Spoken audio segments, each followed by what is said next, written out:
अधिकारी यहाँ के कैसे हैं इस बात का अंदाजा जरा आप लगाइएगा। अभी थोड़ी देर में उस अधिकारी के पास भी मैं पहुंचूंगी जो ठीक मेरे बगल में खड़े हुए हैं, जो लगातार मुझे धमकी दे रहे हैं।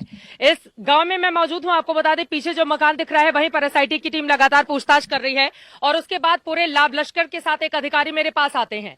उसके बाद कहते हैं कि आप धमकी दे रही हैं, गलत खबर चला रही हैं, आप अपना काम ठीक से नहीं कर रही हैं, हमें हमारा काम सिखाया जा रहा है। ये कह रहे हैं कि मैंने ऐसा कुछ भी नहीं कहा कि आपको मैं सस्पेंड कराऊंगी, ये करवाऊंगी, वो करवाऊंगी। जरा गौर से देखिए ये सामने वाले चेहरे को, इन्होंने आकर झूठ की इतनी कहानी यहां पर गढ़ी है कि मैं क्या बताऊं। और जरा आसपास की पूरे फौज को दिखाइए, ये पूरे पुलिस वाले मुझे घेर कर इस गांव में खड़े हुए थे और लगातार धमकी दे रहे थे, मेरे साथ बदसलूकी कर रहे थे। अब मैं सीधे एसडीएम साहब, चूंकि अपना न चेहरा हटाया इन्होंने और न ही अपना नाम ही बताया, लेकिन मेरे साथ जितनी बदतमीजी हो सकती थी ये सब इन्होंने की है ऑफ कैमरा। और जब मैंने वीडियो से रिकॉर्ड करने की कोशिश की तो इस अधिकारी ने मुझे धमकी दी है। अब बताइए साहब, कैमरे पे बताइए, पूरा देश भी सुने कि क्या मैं गलत खबर चला रही हूं? बोलिए आपकी मैं गलत खबर चला रही हूं? आप बोलिए कि मैं गलत, आप सिर्फ मुझे धमकी नहीं दे सकते ना, आप पूरे देश को बताइए कि मैं गलत खबर चला रही हूं। आप मुझे अकेले में तो यहां पर धमकी दे रहे थे, आपके तमाम पुलिस वालों ने मुझे घेर कर रखा हुआ था। अब आप बोलिए, पूरे देश को बताइए ना कि मैं गलत खबर चला रही हूं। यहां से आप कह रहे हैं कि मैंने आपको धमकी दी सस्पेंड करवाने की। मेरी इतनी हैसियत है, एक लड़की को आप लोग चारों तरफ से घेर के खड़े हो जाते हैं, मेरी इतनी औकात है क्या? आप बोलिए, पूरे देश को बताइए कि मैं गलत खबर चला रही हूं यहां से खड़े होकर। आप बोलिए कि मैं पुलिस वालों का पक्ष नहीं ले रही हूं। आपने कितनी गलत बयानी की है मेरे साथ, आप बोलिए, मैं आपको मौका दे रही हूं। आप लोग कहते हैं ना कि आपका पक्ष नहीं लिया जाता, मैं आपको मौका दे रही हूं, बोलिए, आप बोलिए। मोहसिन रजा सुन रहे हैं, योगी सरकार में मंत्री हैं और मुख्यमंत्री भी सुन रहे होंगे, देश के प्रधानमंत्री तक भी आपकी आवाज पहुंचेगी। बताइए मैं गलत खबर चला रही हूं। और जरा सत्या, आप आसपास तस्वीरें दिखाते रहिए। गांव में बहुत दूरी पर हम खड़े हैं, हम अपना काम कर रहे हैं, आप अपना काम कीजिए, हम अपना। एक तो परिवार वालों को आप लोगों ने बंधक बनाकर रखा है, वहां तक किसी को पहुंचने नहीं दे रहे हैं। परिवार वाले हम लोगों को फोन करके बोल रहे हैं कि देखिए हमारे साथ यहाँ पर घर के अंदर पैक करके रखा गया है और ऊपर से आप हमें धमकी दे रहे हैं। मैं आपको मौका दे रही हूं ना सर, आप बोलिए। आपने जितनी बदतमीजी अब से कुछ ही देर पहले मेरे साथ की है, आप बोलिए, कैमरे पर बोलिए ना। अब आप चुप क्यों हो गए? अब आप चुप क्यों हो गए? आप बताइए, आप बोलिए, आप बोलिए, क्या कहना चाहते हैं? मैं गलत खबर चला रही हूं? मैं बोल रही हूं कि नहीं यहां पर मैंने कौन सी गलत खबर चलाई? आप बोलिए, आप बोलिए, मैंने कौन सी गलत खबर चलाई? आपके पास ताकत है पुलिस की तो आप मुझे धमकी देंगे? आपके पास ताकत है पुलिस की तो आप घेर के खड़े हो जाएंगे मुझे गांव में और आप मुझे मेरा काम सिखाएंगे? अपना काम तो आप लोग ढंग से करते नहीं हैं, आप मुझे मेरा काम सिखाएंगे?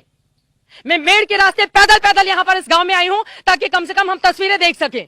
क्यों बंधक बनाकर रखा हुआ है आपने परिवार को?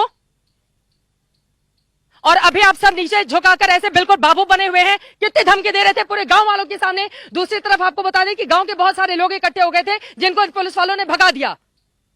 और देखिए कितने सारे लोग थे। हमारे कैमरा पर्सन अपना लाइव व्यू लेने के लिए गए थे, मैं यहां पर बैठी हुई थी। ये देखिए ये महिला पुलिसकर्मी, थोड़ा सा आगे आइए, मैं आपको दिखाती हूं। यहां पर एक चारपाई रखी हुई है, इस चारपाई पे मैं कैमरे के साथ बैठी हुई थी, इस चारपाई पे मैं कैमरे के साथ बैठी हुई थी यहां पर, और बिल्कुल सामने एसआईटी की टीम पूछताछ कर रही है। मैं यहां पर बैठकर वेट कर रही थी, हमारे कैमरा पर्सन आए, वहां पर पुलिस जाने की इजाजत नहीं दे रही है, तो कम से कम लोकेशन के क्लोज में आकर हम बता सके कि आखिर पूरे मामले की सच्चाई है क्या, क्योंकि वो तस्वीर देश के सामने आनी चाहिए। पुलिस प्रशासन मामले से पल्ला झाड़ रहा है, ये चीजें पता चलनी चाहिए लोगों को। और यहां पर पीड़ित परिवार के साथ ये क्या कर रहे होंगे जब ये पत्रकार को धमकी देते हैं? आपने मुझे धमकी कैसे दी, आप बताइए? आपने मुझे क्यों कहा कि आप मेरा काम नहीं करने देंगे? आपने क्यों गलत बयानी की और झूठ बोला लगातार? फालतू की बकवास आप कर रहे थे, आप कैमरे के सामने आप बोलिए ना। आप मुझे इतनी धमकी दे रहे थे पूरी अपनी पुलिस फोर्स के सामने, आपने कितना भला बुरा मुझे कहा, सिर्फ आपने मुझे गाली नहीं दी, बाकी आपने सब कुछ कह लिया। और बताइए अगर मैं झूठ बोल रही हूं, कैमरा सुन रहा है ना, आप बोलेंगे आपका पक्ष जाएगा। मोहसिन रजा बैठे हुए हैं, सरकार बैठी हुई है, आपका पक्ष जाएगा, आप बोलिए। आपने क्यों मेरे साथ बदसलूकी की, आप बताइए? क्या मैं झूठ बोल रही हूं? आप बोलिए मैं झूठ बोल रही हूं, मैं आपके सामने खड़ी हूं ना, आप बोलिए मैं झूठ बोल रही हूं। मैंने इनसे नाम पूछा कि आप अपना नाम ही बता दीजिए, मास्क हटाइए, कम से कम आपका चेहरा देख सकूं कि आप कौन से अधिकारी हैं।